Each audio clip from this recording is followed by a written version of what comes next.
আসসালামু আলাইকুম ওয়া রাহমাতুল্লাহি তাআলা ওয়া বারাকাতুহু। আমার প্রিয় বন্ধুগণেরা কেমন আছেন আপনারা সবাই? আশা করি সকলে ভালো আছেন। আজকের ভিডিওর মধ্যে আমি আলোচনা করব যে 2026 সালে ঠিক আছে আমরা কুরবানি দিতে পারবো কি পারবো না। আমরা যদি গরু কুরবানি দিই তাহলে কি আইন আছে, আমরা যদি ছাগল কুরবানি দিই তাহলে কি আইন আছে।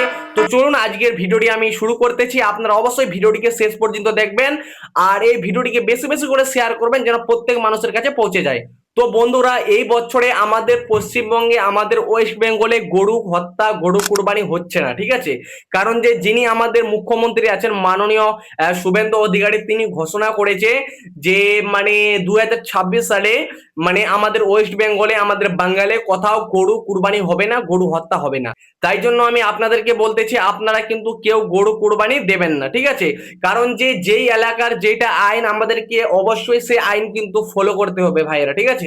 আর বিশেষ করে আমি ইমাম মুয়াজ্জিন ভাইদেরকে বলি আপনারা নিজের নিজের এলাকা অবশ্যই ঠিক রাখবেন, নিজের নিজের গ্রামের মানুষকে অবশ্যই আপনারা সাবধান করে দেবেন। কারণ যে গ্রামের অনেক মানুষ কিন্তু বলতেছে কি আমরা গরু কুরবানি দিয়ে দিব, যা হবে দেখা যাবে, ঠিক আছে, আমরা লুকিয়ে ছুপিয়ে দিয়ে দেবো, কিন্তু এটা আপনারা কখনো কেউ করবেন না। আইন কেউ নিজের হাতে নেবেন না।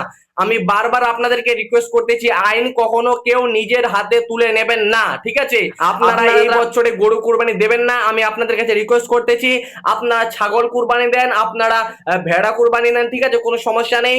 দুম্বা কুরবানি দেন, কিন্তু এই বছরে আপনারা গরু কুরবানি দেবেন না। কারণ কারণ কিন্তু আমরা আইন নিজের হাতে তুলে নেব না, ঠিক আছে।